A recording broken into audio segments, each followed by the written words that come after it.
All right, good morning, good morning.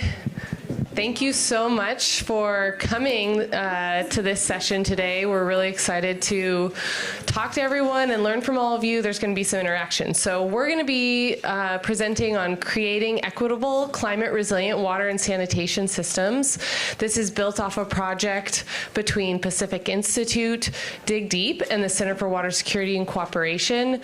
I'm joined up here, my name's Morgan Shimabuku with Pacific Institute, and I'm joined up here today with my colleagues Shannon McNeeley, also from Pacific Institute, Nora Nelson with DigDeep, and Dean Dempsey with Navajo Water Project, also DigDeep.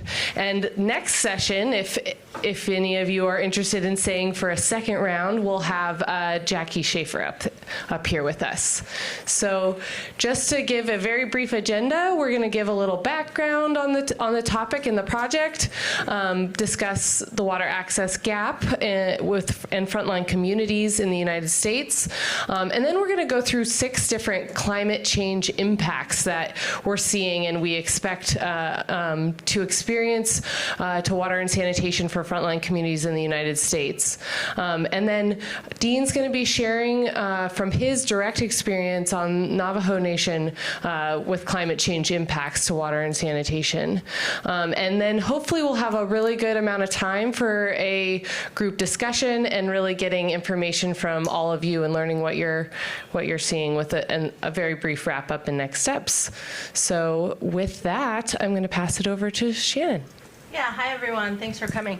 So basically what we set out to do with this project was really try and address the gaps in knowledge around climate change, water and equity, specifically for frontline communities in the U.S. So this was a co-designed, co-produced project with our partners. Today we're mostly going to focus on what we published in January, which was part 1 of the series, which we're calling Water, Sanitation, and Climate Change in the United States. You can see the URL there for the landing page for that, and you'll find part 1 linked there as well, which really is focusing on the impacts, so just synthesizing the knowledge around the impacts. Part 2 is focused on laws and policies that address water, sanitation, and climate change. We hope to have that published sometime in Q3 this year.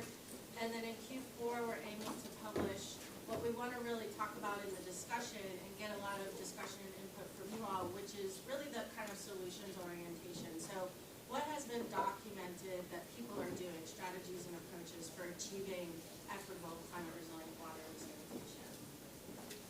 So again, we're really going to focus on this first report today primarily. We'll talk about the law and policy one very briefly.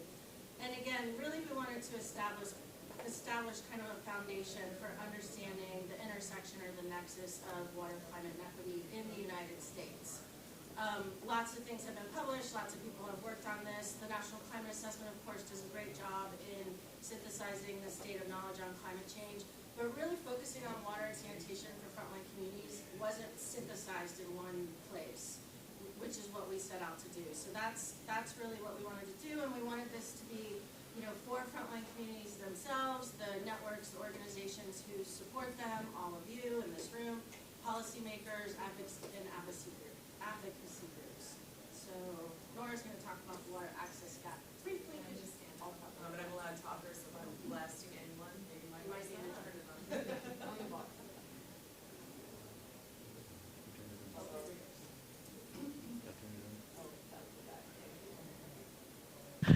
Yeah, so what are we talking about when we talk about the water access gap in the United States? I think most of us understand that what we're really talking about is the disparity between the majority of Americans that have access to running water at home and those that do not. For those that are familiar with our report on closing the water access gap that we did with DigDeep in 2019, the number we use a lot is that 2.2 million plus figure. But again, I think we all understand that this number is very conservative. What it doesn't really do a good job of capturing, because of the data is available, are populations like the unhoused populations, those people that are living in communities that often have what are chronic Safe Drinking Water Act violations, as well as the millions more Americans that stand to potentially backslide on access due to impacts of climate change. And here at DigDeep, we're certainly dedicated to closing the water access gap, and we recognize that building resilience and sustainability into WASH systems is a critical part of achieving that. So now I'll hand it over to Shannon, and we'll start talking about some of the impacts on WASH systems from climate change. Yeah, so in the report, we start by focusing on frontline communities in the U.S. and how they already face these water access issues, and how there really exists a lack of human right to water for some people in this country, and around which there's a real lack of broad awareness that this is even an issue in this country. As George spoke about, a lot of people have talked about. So we define frontline communities in the report as those that are overburdened and under-resourced who face disproportionate first and worst impacts of climate change on their water and sanitation systems or access. And we have, a lot of people say, well, who are the frontline communities and where are they? And there's no one kind of source for that or database for that. So we kind of just presented some images that show some of the data around this. The one on the left being Native American households and communities who need water and sanitation improvements. The one on the right is a map of households without piped water in the United States. And again, we talk about the human right to water and sanitation being that entitles everyone to have access to sufficient, safe, acceptable, physically accessible, and affordable water for personal and domestic use. Now I'm going to talk about some of the impacts, and this is not a comprehensive overview. This is just sort of a taste, an invitation to learn more, if you will. So we're going to just kind of review the main sort of. We have these 6 phenomena that we go over and talk about some of the impacts that we discuss in the report. Again, not all, and just give an example for each of what we're talking about. So the first one, not surprisingly, we talk about are extreme temperatures, not just extreme hot, but also extreme cold, which of course has a climate change signal to it as well, with changes in atmospheric circulation and pushing Arctic air down into the lower 48, et cetera, et cetera. So some of the things we discuss are how it degrades water quality, how it compounds health risks for the most vulnerable, and how power outages from, say, extreme heat events disrupt water and sanitation service. And one example of actually an extreme cold event that you probably all heard about in the news was in 2021 Winter Storm Uri in Texas, where approximately 49% of Texans, more than 14.4 million households across 1,090 counties had water service disruptions, and some of them for days and maybe even longer. So next I'm going to talk about the next kind of phenomenon we talk about, which is drought. So of course we talk about reduced water availability. We also talk about the connection between groundwater use and overuse and groundwater depletion, and the connection with climate change and drought, and how that impacts water and sanitation. And then we also, of course, talk about disproportionate impacts of drought, especially, for example, in rural areas and areas with shallow wells. So one example we talk about is during the 2012 to 2016 drought in California, there were 4,000 reports of water shortages from households on private wells or small non-public water systems, and 2/3 of the impacted water systems served what in the report is referred to as a quote-unquote disadvantaged community. Of course, this is a legal term in California and elsewhere. And then nearly 1/3 of those served what's referred to as quote-unquote cumulatively burdened communities. So moving on to the next one, Nora's going to talk about inland flooding. Yeah, so as Shannon just mentioned, here we're primarily talking about inland flooding, but this does go part and parcel often with coastal flooding, which relates to storm surge. Flooding represents some of the costliest disasters within the U.S. I think it's important to note that there's basically no county within the United States that's going to be immune from some of these extreme phenomena. Flooding manifests, as we found in our report, in damage to water and sanitation infrastructure. That's physical disconnections of lines, damage to central infrastructure for water treatment, etc. There are obviously impacts to water quality in terms of toxins, different contaminants. This is true whether you have a well that gets overtopped in your backyard or you are on a centralized system. As is the case with many of these climate impacts, flooding disproportionately impacts communities of color. For example, if you live in a community that has a minimum of 20% or more Black residents, you are going to be impacted at, thank you, you're going to be impacted at twice the rate of neighborhoods that have fewer than 1% Black residents. An example that we researched in the report was the July 2022 Eastern Kentucky flooding. This was a very extreme flood event. Some places received 8 inches of rain over a 24-hour period. This did result in widespread loss of property as well as loss of life, unfortunately. In terms of the numbers, an estimated 18,000 service connections were lost immediately, and another 45,000 people were on boil water notices that were of an indeterminate length at the time they were issued. Next, I'll talk about extreme storms. Thanks, Morgan.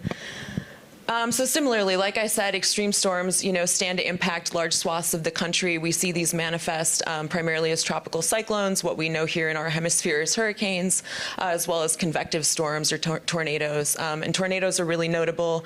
You might be familiar with the concept of Tornado Alley. The location of Tornado Alley is shifting more eastward into the country, so really represents sort of a confluence of these two phenomenon in the eastern seaboard. This also, of course, manifests as severe coastal winter storms as well. So storm impacts, these cause a loss of access to water via power outages, so energy disconnections that are required to run these systems.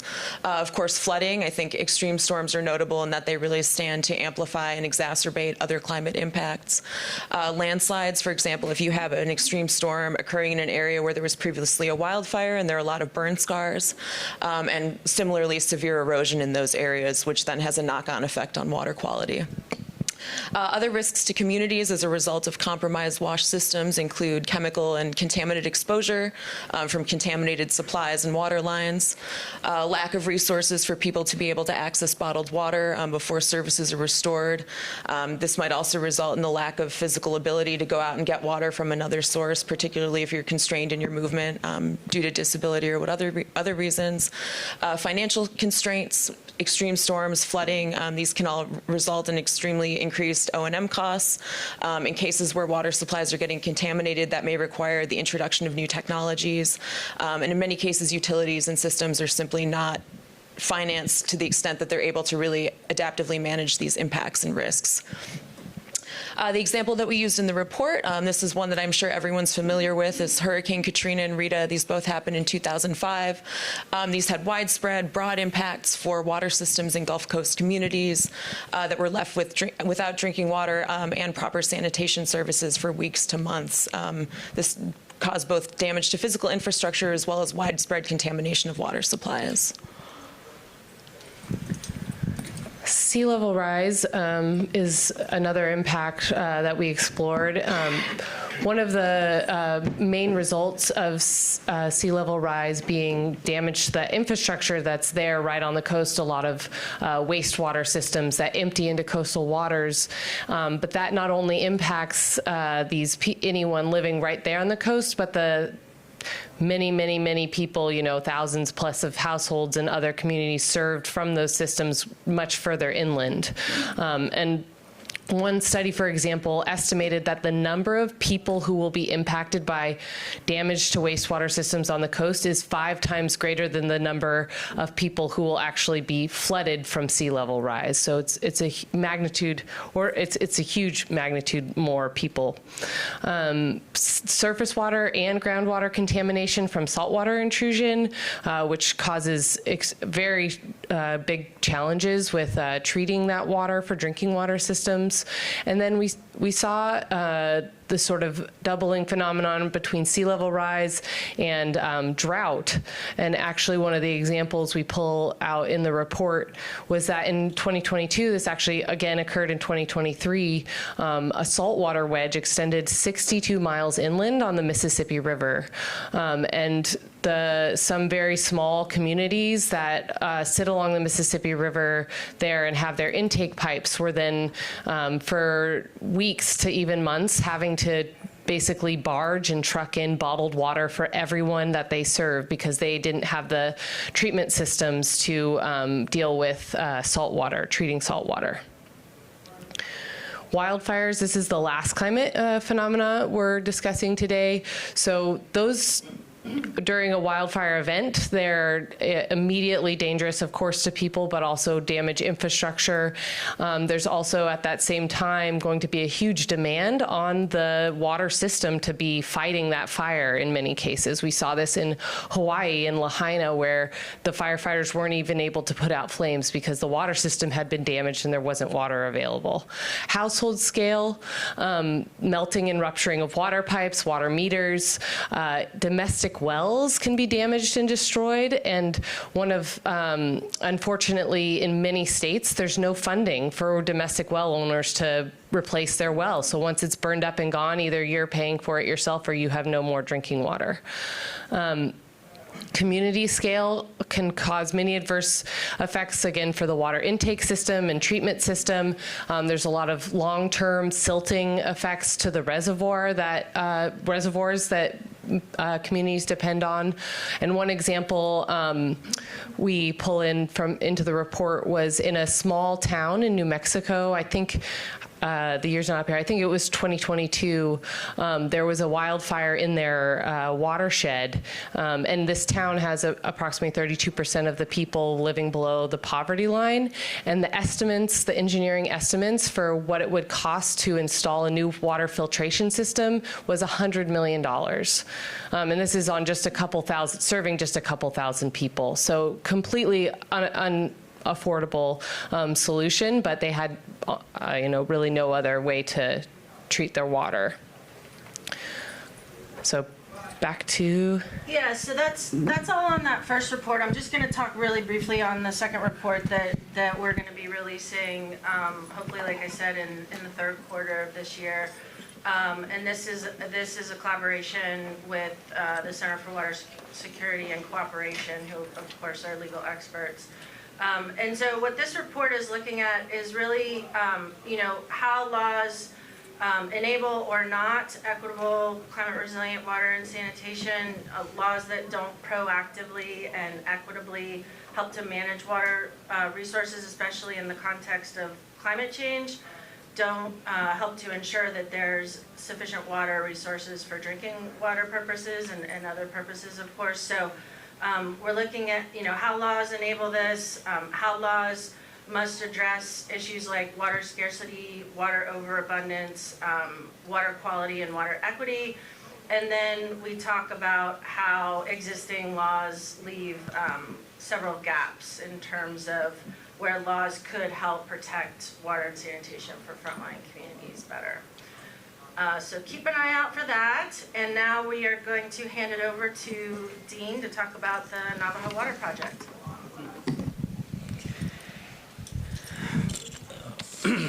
Got my notes.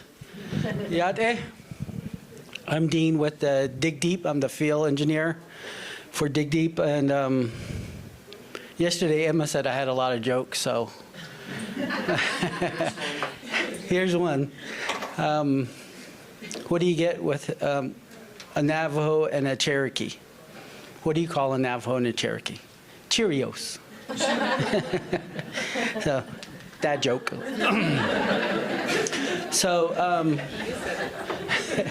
Kia anin slet chini bashin the Bethlehem aid that should shadow Kadangahni aid that should that's a proper introduction in Navajo. We're taught to say these because we make relations with each other. And my comment today is about the relationship with water. Water, all of us come from water. So that's how we have relations. We're born from water, we drink water, and water's all around us. And so And whatever nationality you are, that's what bonds us is water. And we drink water and we have access to water, but it's increasingly becoming less and less access to water. And a lawyer activist, I know, her name is Tara Hauska. She says natives are hit first and hardest by climate change because we're tied to this land. We're stewards of this land. And so when climate change happens, it affects us a lot. I'm part of a organization called the Qatalina Association, which means Medicine Man Association. And they talk about climate change in our monthly meetings, and they talk about how the herbs and the plant that we collect for different ceremonies are becoming harder and harder. And even our ceremonies for water has become harder and harder because the ponds in the lake are drying up and the rainfall is not there, so we have to travel farther to give our offerings and our prayers. And one of the most visible climate change on the reservation is the cornfields. The cornfields is are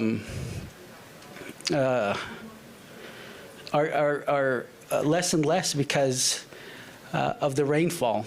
When I was younger, the cornfield was 6, 7 feet tall, and there was my grandmother had a huge field, and we would go out and collect all the corn, and we'd put it in a hogan silo. Hogan is a Navajo house, and we'd block all the doors and windows and fill this hogan up full of corn, and we'd shuck it, and it was the worst time of my life because it's a lot of work. But now the corn that grows on the reservation only grows where there's where they grow by near ponds and lakes, and where they have irrigation, so it's more like near the river. So and corn is one of our the corn pollen that comes from corn. We use that in our daily prayers and in all of our ceremonies. So that's becoming more scarce. Corn pollen, nowadays it's when I was younger, it was easier to get. We'd collect the corn pollen, and we have it in our corn pollen bag. And so now we pay $150 for a half an ounce of corn pollen, and it's getting harder and harder to come by it. So climate change is really affecting the reservation, and our elders and our veterans have to travel further to collect water because the water sources have been contaminated by different industries, and uranium is all over the reservation, and I believe 52% of our water source is contaminated by uranium because of the mining and the destruction of the reservation. And so the wells and the agricultural wells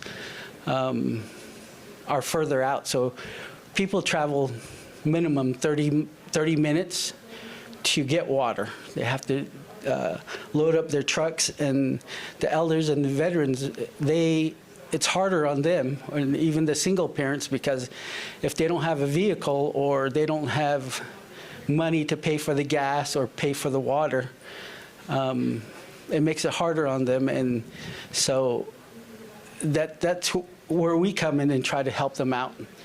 And so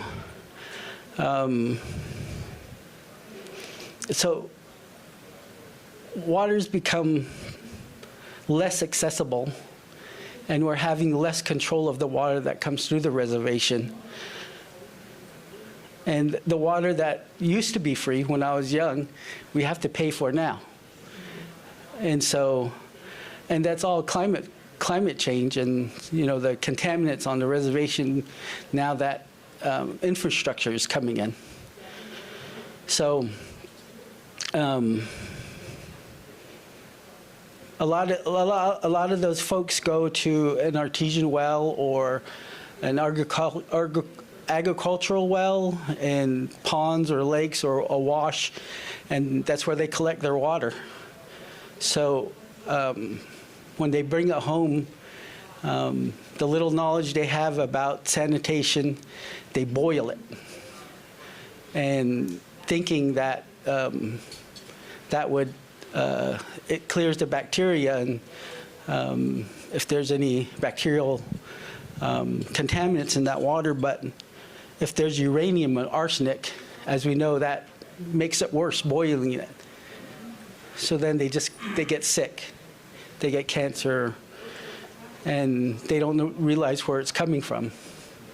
So education about climate control and education about sanitation, or just what's in the water, is very important. And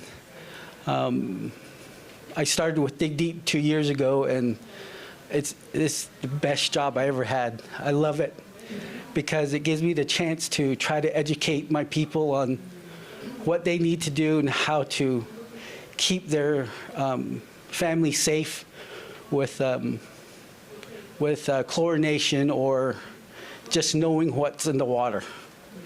So if you want, I want to put a challenge out there to all of you. If you want to understand what we go through on a daily basis. I used to live in Illinois for about 20 years, and so I got spoiled. I forgot how it was to haul water. I forgot how it was I had to go travel further for food or for gas to cook my food. And in Illinois, I just pull out my phone, paid. And then, you know, all the utilities come into the house. And even when I moved back, I had to get a house, so that made it worse because I'm on a wait list, and the wait list is 2-3 years. So me and my family live on the reservation, and all this is coming back, and I still love it. And the challenge is if you can get 2-gallon jugs of milk, or not the milk, but just empty jugs. Take one jug and set it in your house, and take the other jug and travel 30 minutes away from your house to get your water, and use that one jug for all your needs. You're brushing your teeth, cleaning yourself for 1 week, and you'll kind of get a sliver of what we go through. Some family has larger jugs, but my aunt constantly, she's not physical, or she's not strong enough to haul those barrels no more, so she lives with that jug. And she travels 45 minutes out. And she finds spigots, or she finds places, you know, her relatives that have running water, and she gets that water and she brings it back to her house and puts it in a 55-gallon barrel. And so she saves that until her grandkids come home. And then, so she hardly bathes, or she takes care of herself, but she uses that 1-gallon jug all the time for everything, even food.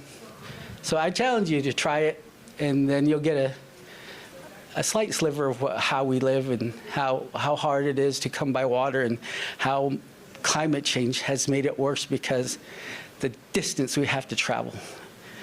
And, you know, just the uncertainty of the water that comes out of the faucet. So that's it.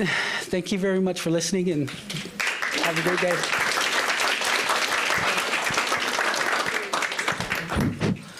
Thank you, Dean. Thanks for sharing those stories.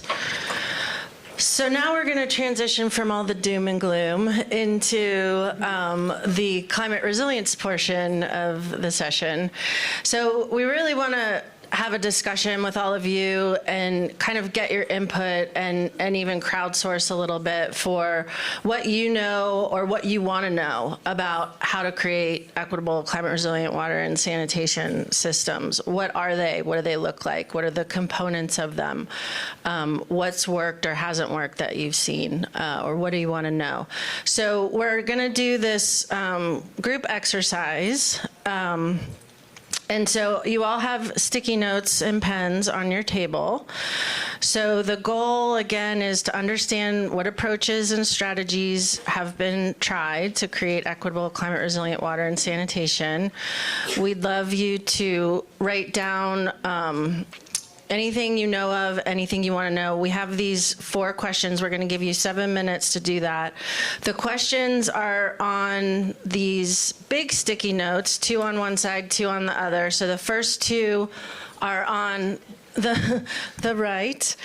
So the first one, and you can answer any one of these, you can answer them from anywhere in the world, really, because to some extent, we have to pull from international examples because so much of the funding and attention goes overseas, which is one of the reasons we're having this convening to really establish the needs here in the US. So the first one being, what approaches have you seen or studied or used to help build or create equitable, climate resilient water and sanitation? So that's that first sticky note on the left over there. The second one is, which of these approaches were equity and community centered that you know of? And then on this side, we have any approaches you know about worked or not worked, why or why not.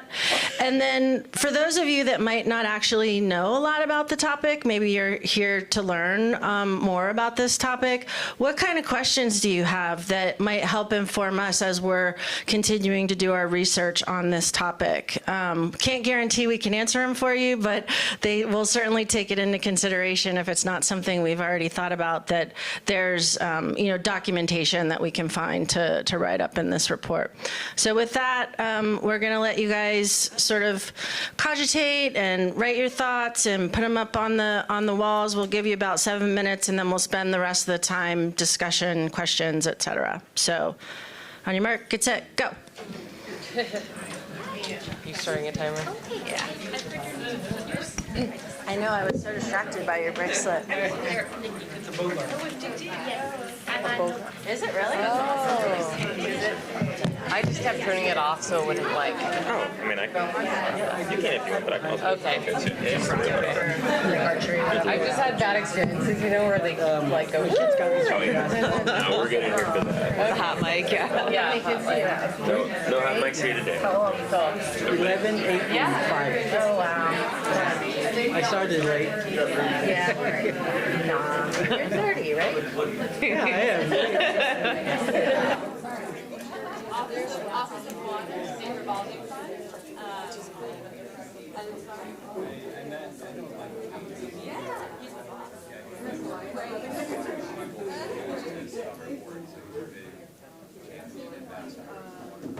Yeah. He was here yesterday. He's fantastic. I think maybe he's going to regret moving to the federal fund just as this, because all of a sudden he's getting a lot of employees, and he's now from like managing like 8 people to 25. So I think he was probably not wow, that's like a big difference. Oh, definitely. It's a lot of yeah. Yeah, he's fine. That border is great. How about you? I am from South Arizona. I work for a small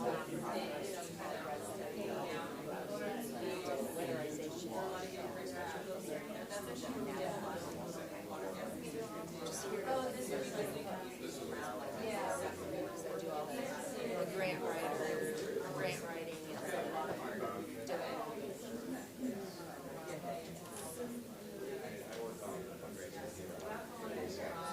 Oh, really? I was in health before.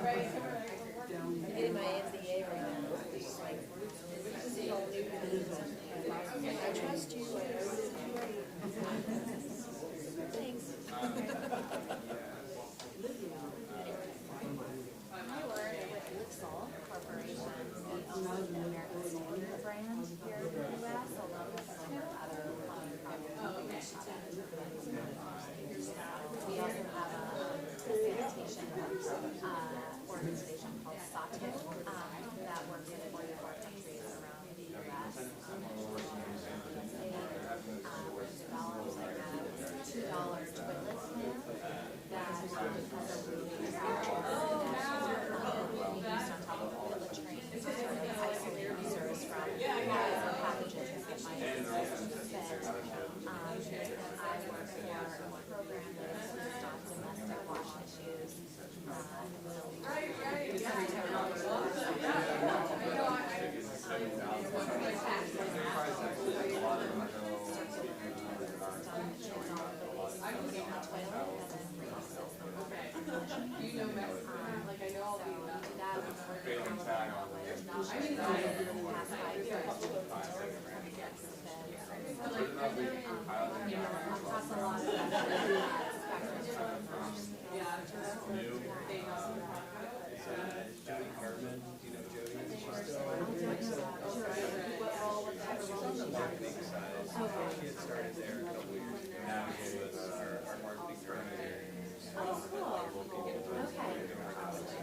Okay, I haven't interfaced much with our marketing team yet, but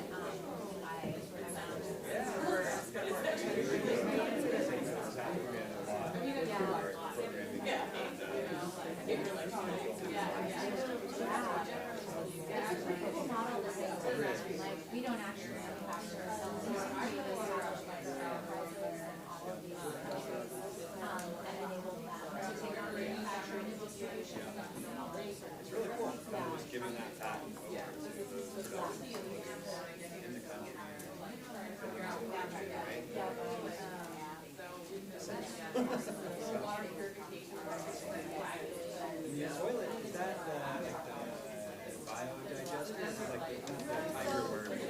Before I joined Lindsay, I ran a commercial gesture platform. So that's when we actually ran it. That they've been funding for like 15 years now. And the vast majority of some early technologies to like revenue before to like become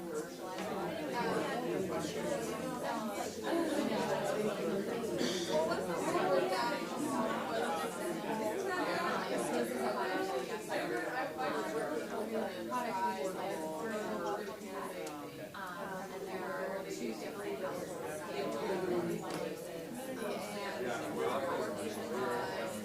They're being designed.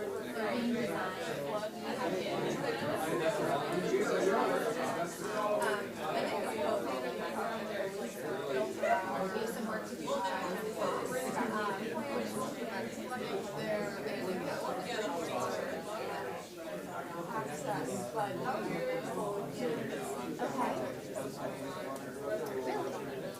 I'm sorry.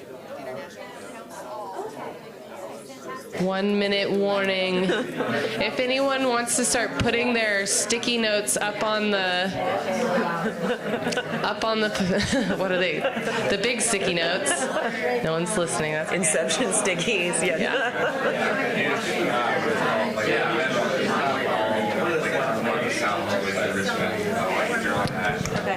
Hey y'all. Hi. Can you go ahead and put your stickies up now so we can have the conversation? That would be awesome. Thank you.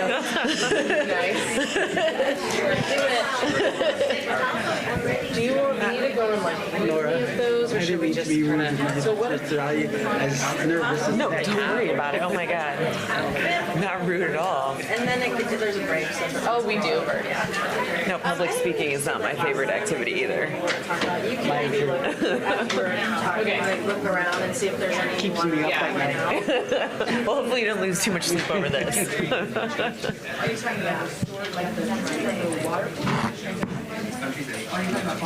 My daughter called me. Dad, you'll be okay. Oh. Well, yeah, tell her you did a great job. Because you did.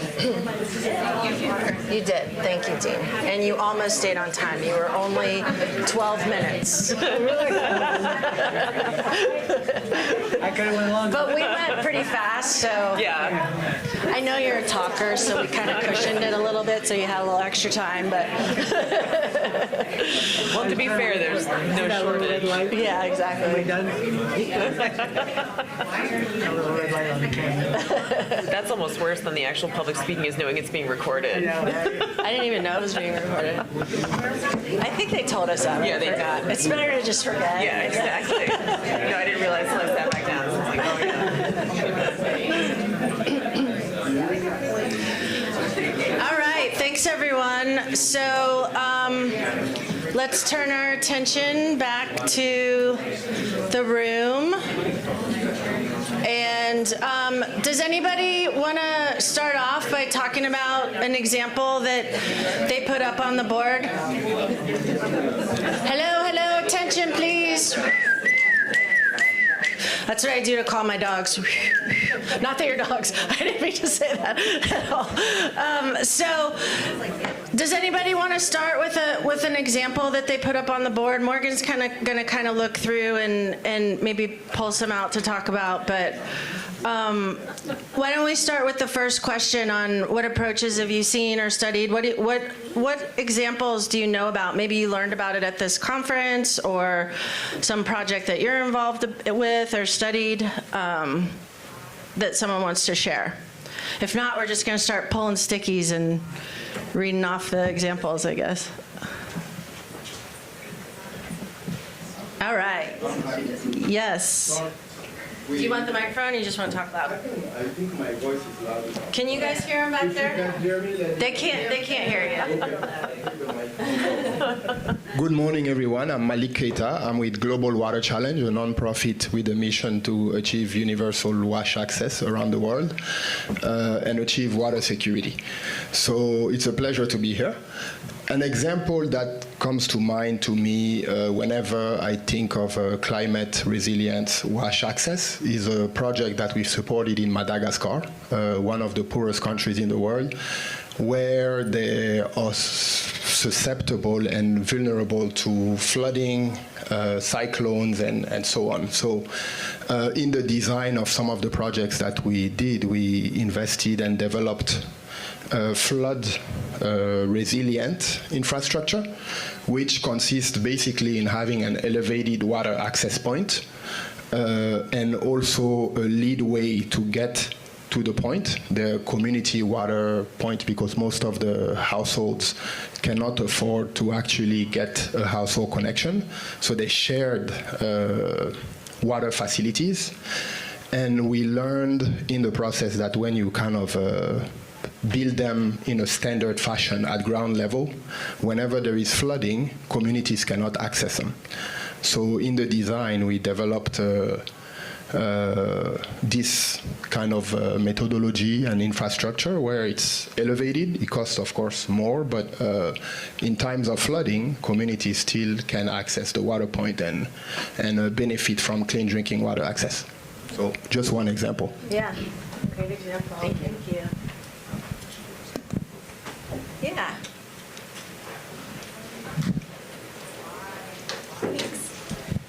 Hi everyone, I'm Julia with the Rich Earth Institute. We primarily focus on urine nutrient recycling, and one of the alternatives we're really interested in is just generally the concept of source separation, of keeping human waste out of our water so that when there is flooding or extreme weather events, we can have our waste separated and keep that from contaminating our water systems. So one project that we're really inspired by is Soil in Haiti, that has a community-scale container-based sanitation project where they have compost toilets in people's homes that then they have soil employees that will come and service and pick up the solids from those toilets, and they bring that to a centralized facility where they compost all of that waste and turn it into a soil amendment that farmers can actually need. That's a really value-added product that that farms need a soil source from the compost. And I think that's a really great great kind of climate resilient model. And then kind of the other example of source separation is what we're doing up in Brattleboro and helping folks on Cape Cod doing increasingly, which is urine diversion, because the urine in our waste contains a vast majority of the nutrients in wastewater, and I think nutrient pollution is one of the big components of flooding and the problems with our sanitation systems. So by separating our urine from the rest of our wastewater and reclaiming those nutrients locally, we can help prevent some of the nutrient pollution problems and rising harmful algal blooms around the world. So we've been working with folks on Cape Cod to do that with some of their increasing nutrient pollution problems due to climate change, and are interested in exploring other options. And I think one other sort of climate resilient connection is the water conservation benefit. We've calculated that the US wastes about 900 billion gallons of water every year just to flush urine. So if we can have dry urine collection systems, we can save a lot of water for other uses. Yeah. Great examples. Thank you for sharing those. Hi, I'm Ann Bauman with Freshwater Future. We work in the Great Lakes region. We've been working with communities in Detroit who have been experiencing flooding from extreme rain events. So in those some of those key neighborhoods, we've been helping them collect data on where these flooding locations are happening, taking photographs and using ArcGIS to document the location, and then helping them to create maps and reports that then they are sharing with their decision makers, asking for kind of the solutions they want, some of the low-hanging fruit, like cleaning the storm drains that haven't been cleaned in years, to trying to help them then figure out where they want to have better green infrastructure and then where there needs to be better gray infrastructure as well. So we're doing some work in Eastern Virginia, which is actually facing some of the worst sea level rise in the country, and so they're losing land quick. So in the Middle Peninsula where we work, which is a rural area, I think it's like a 5,000% increase in buildings affected in the next 50 years by flooding. I mean, the site where we work at, like you can only get out there when it's not high tide. And so there's some interesting things. I mean, we have an above ground septic treatment solution that we're piloting there, which is cool because it combats flooding, and then also if we can reuse water, it puts less strain on the well, which is also causing the sea level rise because they're having land subsidence. But more interestingly, I think there's the Middle Peninsula Planning District Commission, long name, the guy we're working with there, he's all about trying to help his community, and so the land on the coast is literally unsellable because it's going to be gone. So he's started a program basically through what they've formed a new program called the Public Access Authority, where they're buying essentially the land, or the land is donated to them, all of this like beautiful coastal front land, and it allows those owners to like get out of that land and get a tax credit. But now he's like figuring out, like he's wanting to use our solution as part of like putting like tiny homes that can be moved, and basically figuring out how to utilize that. Like we know it's going away, but he's trying to figure out how to utilize that land while it's there. So like, which completely on the septic side, you have to rethink it. So the nice thing is that ours is above ground and you can take it away, but he's thinking about taking like all the utilities away and just using the land while you can and then moving inland. So he's building some homes, trying to put septic systems there, and then advanced septic systems. And then there's a veterans program that he's like allowing to use that property. So thinking about how to use the property while it's there is pretty cool. Did you say your name and where you're Oh, sorry, Tate Rogers, Triangle Environmental. Sorry, I don't know if I missed it, but I just want to make sure we've got a note taker over here. So I want to make sure everything in the notes. Thank you so much. That's awesome. Yeah, Mark. Just real quick, Mark from Water for People. I just wanted to make a plug for, I don't know if there's anyone from TNC here, but TNC put together a really nice document recently called Accelerating Adaptation, and there are examples of nature-based solutions actually mostly focused on source sustainability. So if you haven't seen that, there's one example from Water for People in that document from Uganda, but there are many examples from around the world, including in the US. So there are a couple in the US. So check out that document if you haven't seen it. What's the name one more time? Accelerating Adaptation, Nature Conservancy. I actually just want to piggyback off that. I'm also actually doing some research with TNC and Forest Trends on the state of finance for nature-based solutions for water security. So I advise you to also check that report out when it drops.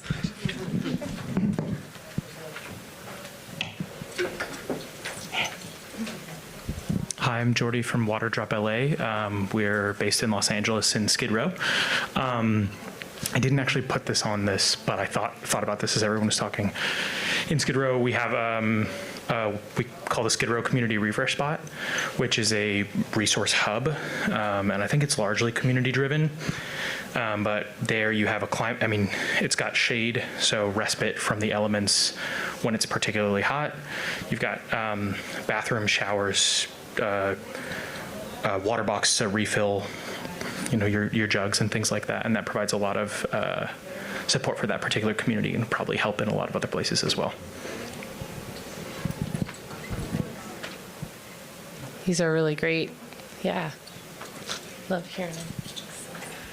Hi, Kate Sawyer with RCAC. For rural communities in the U.S., there's a lot of different ways that rural utilities are trying to adapt and prepare for natural disasters with some, but they face a lot of challenges in doing so. One of my favorite things that we're seeing some communities do at RCAC is many communities don't, if their infrastructure is small enough, they often don't have fire flow capacity to maybe fight wildfires in the western U.S. It's not uncommon for these communities to even be so close to each other that they actually could theoretically physically interconnect and increase their fire flow, increase their capacity to provide fire flow with their systems. And so doing some regional work within nearby utilities to plan for physical interconnections, maybe do, whether or not that's a full consolidation, also just collaborations to work together on a regional scale within watersheds to do source water planning, protection efforts, professionalize their management capacities by working together to increase their capacity. So there's definitely some of that going on with rural utilities in the U.S. Yeah.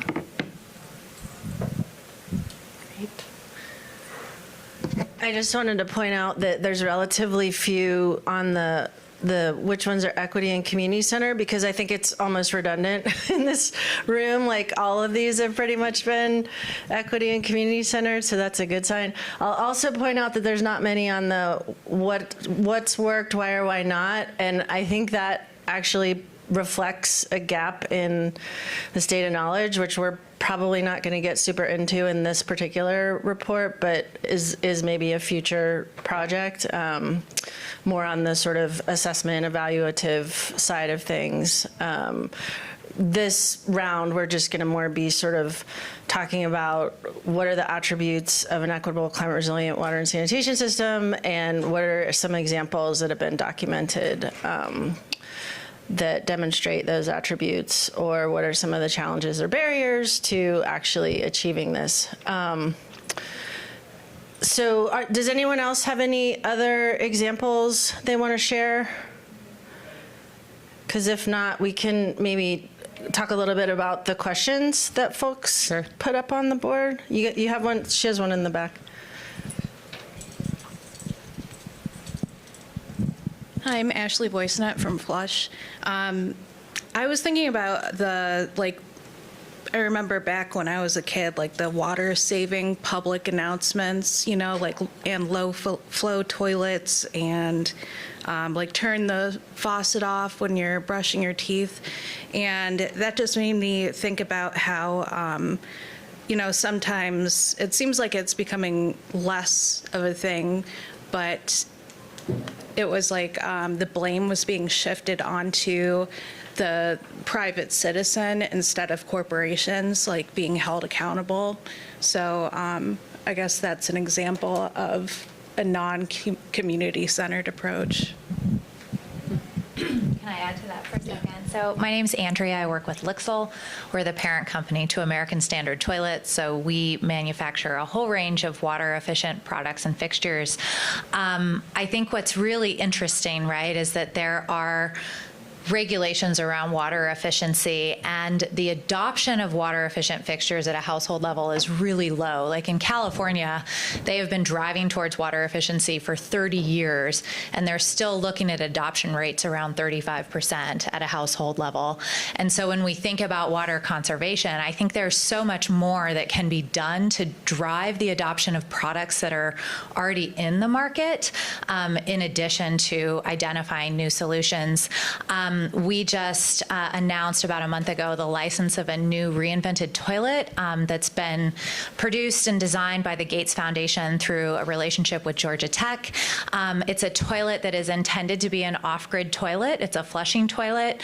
It treats 100% of the toilet waste inside the toilet, treating the water to a high enough level that it can be reused for flushing over and over again. This is a product that is not ready for commercial markets yet, but we intend to bring it to market in the next couple of years. It's also sort of represents, I think, a shift in what we're seeing. Tate talked about this a little bit, the need to be able to move infrastructure with you. We know that in tribes in Alaska that are, susceptible to climate change, that they're being denied funding for permanent sanitation infrastructure.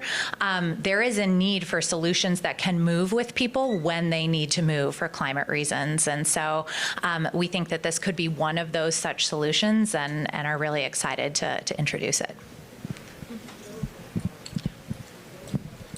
Good morning. My name is Ramiro Armada. I'm with the International Code Council. We are developing a couple of standards that we hope will be solutions for some of these challenges that we face. One of them I was talking to Andrea here about is a on-site wastewater treatment standard. And it's a global standard, so we have participants and committee members from places like New Zealand who have already faced these challenges as far as private sewage and on-site wastewater disposal.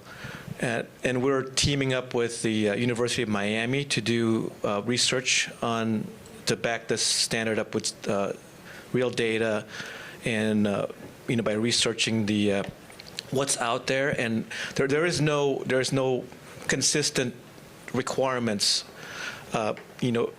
around the country for wastewater treatment, as you probably all know. Even within states and within the cities, within counties, requirements may change, and there's no follow-up when systems are installed, and they just hope that it keeps working, right? And so we have committee members that are working on this, and I invite you all to contact me if you want to get involved in that, because we could use. I've invited Andrea already from Lixel because they're working on the wastewater treatment standard goes from very primitive systems to advanced systems. The committee wants to be able to help those areas where maybe they can't afford these fancy systems, so at least provide them guidance for that.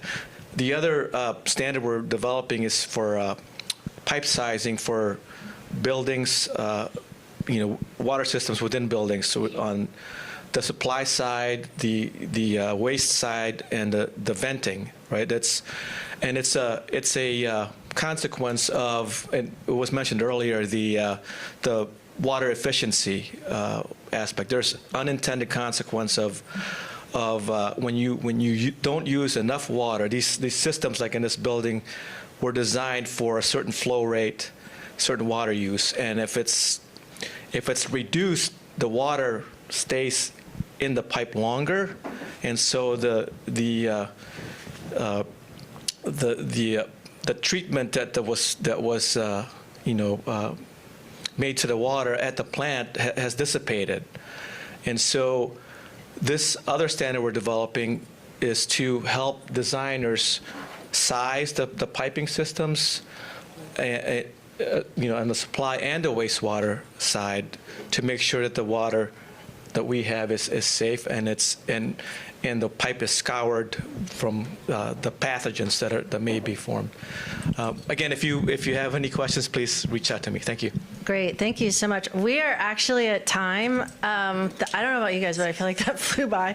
I just want to say a couple things. You each have a postcard with a barcode on your table, and we have a few extra here if anyone wants to take them. This is, will take you to that first report.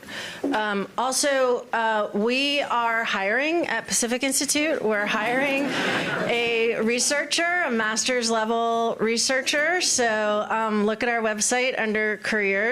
And if you know anyone, please send them our way. And Morgan and I are here if anybody has any other questions or you want to get in touch with us about anything, or if you guys have any ideas for what we might create out of this that helps people on the ground, decision makers, et cetera. So please feel free to reach out. And thank you all so much for coming. This was a great discussion. I hope you all enjoyed it as well. Enjoy the rest of your day.